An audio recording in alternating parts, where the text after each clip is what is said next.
Hi, I'm Charles with Anitruck-kun. The story begins in a world where demi-humans are slaves to humans.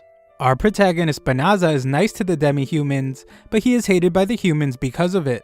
Even the demi-humans warn him about being kind to them, but Banaza insists. Banaza wishes everyone could just get along, but not many feel the same way. Just then, Banaza gets summoned to another world, where he is told that he is a hero candidate. He is now in the magical kingdom of Clyrode, but they're in the middle of a prolonged battle against the Dark Army. The kingdom has been summoning potential heroes from other worlds in the hopes that they will fight the Dark Army for them. The first course of action is to assess Banaza's abilities. In exchange for returning to level 1 after being summoned to their world, candidates receive divine blessings from their gods. These are powers that no ordinary person can acquire simply by training. It is called Divine Revelation. Banaza is able to read their language, but everyone is horrified when the display shows that Banaza did not receive Divine Revelation. His stats are simply that of an ordinary person. This is incredibly disappointing, and the summoners deem this a failure. Banaza tried to tell them that he's just an ordinary merchant, so now he asks that they simply send him home. Just then, everyone is in awe of a different candidate, as they state that someone has appeared who possesses powers worthy of the legendary hero. Everyone runs to this guy, as all his stats are level 999.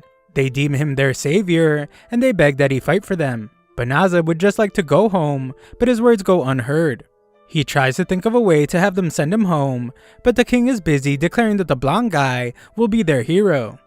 Sometime later, Banaza gets tossed into a carriage and taken away. A look back to just a moment ago shows the king telling Banaza that his summoning gate closed and they can't send him home. The kingdom acknowledges that it's their fault, so they will compensate. Instead of simply getting rid of him, they will allow him to live in the Delaveza forest in the north, where he can live out the rest of his useless life. The only condition is that he not tell anyone about the mistake they made. On the way there, Banaza's escort explains that he's not allowed to speak to him. Banaza is very nice though, and he's able to get the guy to talk. He reveals that in this country, it doesn't matter if you're a human or a demi-human, they're all treated equally. Banaza thinks about how things weren't looking so good at first. He has the worst stats, he's being forced to live in the forest, and there's some dark army threatening humanity. However, Banaza won't be looked down upon anymore, so he begins to think that this world might not be so bad. It takes 20 whole days for them to reach the forest. When they do, Banaza is given a bottomless bag that has enough money and food to last them for a while. Their driver warns that the Dark Army lurks around in this forest, so if he wants to live, then he encourages Banaza to get away from there as fast as possible. When alone, Banaza takes a sword from his inventory and notices some slime nearby. They look similar to the ones from his old world, so he assumes that they won't attack him. He is very wrong though, so Banaza must defend himself. He manages to survive the encounter, but his cheap weapon has already begun to fall apart. Just then, a notification reveals that he just reached level 2. His stats look different from before, but Banaza is confused by the strange symbol that has replaced the numbers. Banaza turns on voice notifications, so the voice tells him that he has acquired some magic spells. He will be able to activate them without opening any windows, and Banaza is shocked by all the spells he acquired. Just then, an alert reveals that a monster lure spell was placed on the bottomless bag he was given. This monster lure is definitely why the slime attacked him. Also, considering that the weapon he was given was practically useless, Banaza determines that the kingdom was setting him up to die. The voice would like to know if he wants to remove the lure spell, so he does, and Banaza wonders why they would use magic that's so easy to get rid of. Banaza goes to look for a safe spot to take shelter, but the notification stops him. It reveals that the forest has a very high concentration of milicium. It's a generic term for liquids or gases emitted by demons. It causes serious harm to humans, so the voice would like to know if he wants to purify the forest. Our unassuming protagonist thinks it's a good idea if that's something the system can do, especially if he will have to live in the forest. The system explains that it will consume 1/3 of his magic, but Banaza figures that he is so powerless that it doesn't matter. Banaza is shocked though when the purification spell activates, and it ends up being a grand display of magic. Just then, the notifications go crazy as Banaza levels up several times. Back at the castle, the princess points out how terrible it was to send Banaza to the forest, especially since everything was all their fault. The worst part about it is that the Dark Army set up their front lines in the Delaveza forest. The king couldn't care less, as he just calls Banaza a useless piece of trash, unfit to be their hero. Just then, the king is urgently told that someone just used the highest holy magic of all, purification. The king is amazed that the golden-haired hero was able to acquire such high-level holy magic already, but he is shocked when he is told that it was not him. The golden-haired hero has headed south, but the purification spell was used in the forest to the north. Back with our boy Banaza, he finds that he has leveled up all the way to level 367. He didn't even eliminate any monsters, so Banaza determines that in this world, you can level up just by using magic. What's even more confusing to him is that the strange symbol is still showing up next to his stats. This is all a lot to take in, so Banaza decides to hide the level up notifications. Banaza checks to see how much magic he has left, and he is surprised to see that it's been fully restored in just seconds. Instead of thinking he has some amazing ability, Banaza assumes that his magic capacity is just terrible. He worries that he might still be in danger, as he assumes that his magic is so weak that it probably didn't purify the forest that well. Banaza is banned from living in the town, so the system recommends that he use shape-shifting magic. This would allow him to go unnoticed, so Banaza gives it a try. He tries out changing gender, but regrets it pretty quickly and changes to something better suited for him. The system then recommends that he use teleportation magic, so he teleports into the city. In his old world, teleportation was a spell that only really powerful sorcerers could use, so Banaza assumes that this world is different, and everyone can use it here. The clever Banaza tries to teleport himself to his old world, but it doesn't work. He then looks for a guild so he can make some money. Registering as a merchant might be difficult since he is so new, so he hopes to find an adventurer's guild. That way, he can do some monster hunting or transport quests. Luckily, his system gives him directions to the guild. When there, it is explained that adventurers are assigned ranks based on their accomplishments. They can earn better rewards and accept tougher quests as their rank rises. It's pretty much the same as guilds in his old world, so Banaza decides to register. He can't give his real name though, so he goes with Fleo instead. Fleo wants to make money quickly, but he is too low of a rank to earn very much. Just then, Fleo overhears a girl in need of someone that can escort her to the De La Veza forest. Unfortunately, she doesn't have much money to offer. Even worse, it is rumored that the Dark Army has its frontline base in that forest. No one is willing to take her, but she is desperate to help her family that lives near there. Some adventurers shove her aside when they become annoyed, so Fleo offers to take her. She explains that she doesn't have much to offer, but Fleo says it's not a big deal since he has been there before and he can just teleport them there.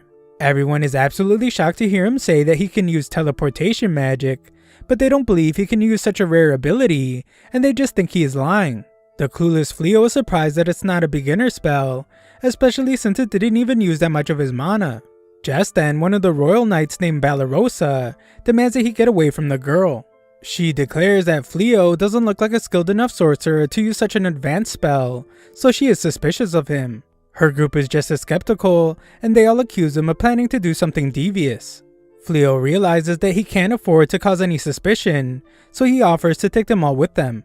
They go somewhere hidden so he can use teleportation, but Balarosa warns him not to try anything funny. Fleo instantly teleports them, and they are shocked. Teleportation alone is already unbelievable, but he was able to take them really far away. They wonder if he's a great sorcerer of the highest order, but Fleo just tells them that he's a rookie adventurer who can use a bit of magic. They all apologize for treating him so poorly, but he's just glad that they aren't suspicious of him anymore. Just then, the young girl notices that the forest isn't covered by a thick layer of Melicium anymore. Fleo prepares to tell her what he did, but his system warns that it's dangerous to inform a demon about him using purification magic.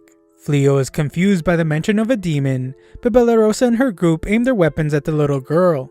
The guild has been suspicious of her, so Balarosa demands that she show them her true form. The little girl acts terrified at first, but soon she shocks everyone when she reveals her true self. Her name is Fenris, younger sister of Fengrel of the Infernal Four. She releases enough Melicium to bring all the girls to their knees, and Balarosa is shocked as she wasn't expecting the girl to be a demon related to the Infernal Four. Fenris is impressed to see that Fleo is unaffected by Melicium, so she decides to leave him for last. Fleo manages to save Balarosa, but knows that he won't be able to run away himself while still protecting the four girls. Fleo commands his ability to teleport all the girls away, and he impresses himself when it actually works. Fleo doesn't know why he was chosen to come here, but he refuses to be eliminated before he gets to do anything in this new world. Fleo decides to stand up and fight, so he prepares to try out every single spell he has. Fenris tries to stop him, but it's no use, as Fleo uses a spell called Meteoric Leap to launch himself into the sky. Fleo surprises himself with how skillful that was, and uses another ability to defend himself. Fenris shows that she is skillful herself, as she changes location to escape Fleo's whirlwind, but Fleo uses a gravitational spell to stop her from moving. Fenris is stunned at how powerful he is, and Fleo desperately searches through all his spells to find one that will restrain her. His system recommends that he use subjugation magic. It enslaves his target, allowing Fleo to control their thoughts and actions. Fleo refuses to use magic like that, but time is running out as Fenris is about to break free. She keeps trying to use spells, but Fleo's system keeps negating them.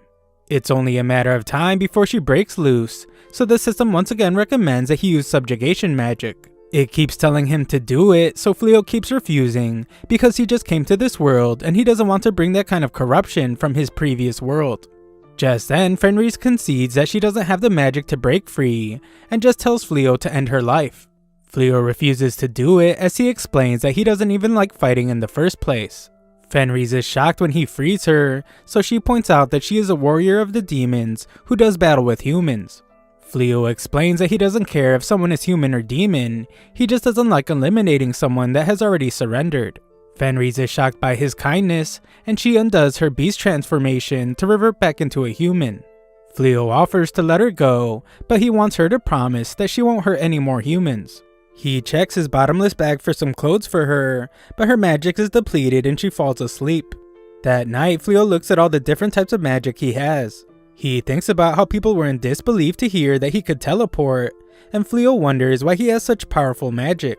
Fenris wakes up and wonders how she could have lost, even though she is resistant to magic.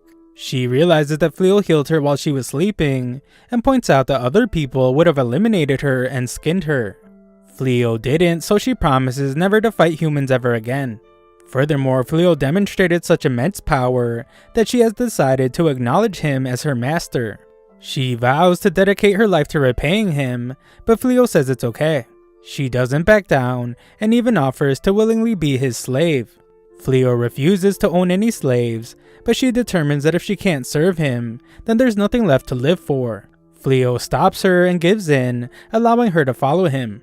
Later, Fleo tells her everything about how he was summoned and failed to be a hero candidate because he had no skills. Fleo shows her what he really looks like and explains that he doesn't know what to do next. He is sure that she will regret following him, but she explains that her race lives solely for the one they recognize as their master. No matter who he is or where he is from, she swears to always be loyal to him. Fleo once again agrees to let her stay by his side, and she cannot be any happier. At the castle, the king is disappointed to hear that the Golden Hero just let the troops he was in charge of get eliminated. This hero blames the soldiers for panicking, and he explains that he did all he could to save them. He leaves, but another soldier tells the king that the hero just sat behind the army the entire time. Then he ran away while everyone else fought, and he blamed everyone for losing. It looked pretty bad, so some of the troops have started to dislike the hero. When he is alone, the hero is furious that none of his abilities have improved at all, even after an entire month of training. He can hold his own against weak monsters, but he is helpless against any beast with any kind of fighting ability. Just then, the hero's servant named Tsuya arrives to greet him. This guy is a real piece of work, as he tells her to come with him so he can indulge her in every luxury with the castle's money. The next day, Fleo decides to go to the Adventurers Guild to make some money, but he still can't get used to Fenris calling him master. Some merchant mistakes them for a married couple, so Fleo thinks it might make it easier to travel together without looking suspicious if they act like they are a couple. Fenris happily agrees to be his wife, since it's a Lupin's dream to have a strong husband. Fleo tries to remind her that they will just be pretending, but it's too late as she is already calling him darling. At the Adventurers Guild, Fenris gets her own adventurer's tag. Having matching accessories with Fleo reminds Fenris of something. Her race called Lupins perform a marriage ritual in which a mated pair swallows the bones of a prey that they hunted together. Luckily for our boy, this thought is interrupted when the guild receptionist asks for Fenrir's name. Fenris calls out to the human woman as she proudly prepares to say her real name, but Fleo interrupts her and registers her under the name Reese. Afterwards, Fleo explains that he needs her to live as a human from now on, so she needs to get used to using fake names. Just then, it is announced that the guild has an urgent quest to stop some psycho bears from entering the city. All the adventurers are terrified since the psycho bears are the ones that destroyed the hero's army. It's an emergency, so adventurers of any rank are eligible to take the job. To encourage someone to take it, the guild will pay out 10 times the normal amount per bear. The job is clearly very profitable, but Fleo doubts he can handle it. Reese insists that he can, but Fleo points out that the real hero even failed to defeat them. Reese then comes up with an idea. She will defeat the psycho bears herself, and this will prove how strong Fleo is, since he was the one that defeated her. Fleo teleports them to the forest where they will find the bears, and there's a vacant house there that the guild told them they can use as a base. Reese is sure that she can handle the battle on her own, but Fleo refuses to let her. Besides that, he also has some spells he wants to test, so Reese is just glad that they will be together. Just then they hear screaming, and find the group of knights from before surrounded by psycho bears. Reese remembers them well, and just wants to ignore the pathetic weaklings. The buff girl is in bad shape, but she still tries to fight. She only ends up in a bad spot, but luckily for the knights, the psycho bears are struck down by an attack. One dangerous bear remains, but it is defeated by Reese. It was Fleo's idea to save them, so Reese thinks that he's just too nice. The knights are all grateful and they explain that they were worried about what might have happened to Fleo. Fleo fears that they might find out Reese's true identity, so he just introduces her as his travel companion. She wishes he would introduce her as his wife, but they are interrupted by another psycho bear. The bear goes right for Reese, but she knocks the thing out with just one terrifying glare. Reese acts like she doesn't know what happened, and the bear nods its head when they assume that it has surrendered. They decide to take it as a pet, but this just shocks the knights since these psycho bears were ferocious enough to defeat the hero's army. Reese says that's even more of a reason to take it as their pet, but Fleo likes the thought of keeping it from hurting others. Fleo puts a collar on it that will prevent it from going wild, and he uses shapeshift on it to change it into something that doesn't stand out as much. They try to think of a name for it, but the knights can't believe how casually they just tamed such a ferocious beast. Afterwards, the knights thank Fleo for saving them yet again, and they introduce themselves. Aside from Bellarosa, there is Blossom the heavy fighter, Belano the witch, and the ex-farmer named Beleri. The knights reveal that they want Fleo to teach them how to fight. The golden hero was furious when his army failed him, so he declared that he would never lead another force against the Dark One. The only way he would reconsider is if he found people he could trust to serve him. The golden hero has locked himself in his room till this time comes, so the king issued an order to all the knights. They are to dedicate themselves to combat until they can eliminate beasts on the Psycho Bear's level. The 4 of them can't even defeat one Psycho Bear together, so they need Fleo's help. Fleo thinks about how he doesn't even know how magic works at all, so there's no chance that he will be able to teach anyone. Reese has her mind on something else though, as she is super jealous of the girls trying to get close to Fleo. Fleo decides to tell them that Reese is his wife, and he's just trying to live a quiet and peaceful life with her. The knights back off as they understand, but Reese is then the one to suggest that Fleo help them. She points out that as his wife, she knows better than anyone that he is a kind man that can't abandon someone in need. Fleo knows that he can't really teach what he doesn't know, but he can tell that they really need his help. He explains that he might not be a great teacher, but he does agree to train them. The girls are overjoyed, but they have one more request. They need a place to stay and would even be willing to pay rent for the corner of the living room. Reese thinks it's a fantastic idea since there are plenty of rooms, and she and Fleo can share a bed since they are married. Elsewhere, it is reported to the Dark One that the one who eliminated the demons and purified the Delaveza forest was not part of the kingdom of Clyrode. It was a lone individual. The Dark One is surprised to hear that one person has powerful enough magic to eliminate demons instantly. He has made his decision and instructs his subordinate to find and capture this individual at all costs. Thanks for watching my recap. Sign up to my free newsletter if you want to show some support to the channel. Link is in the description.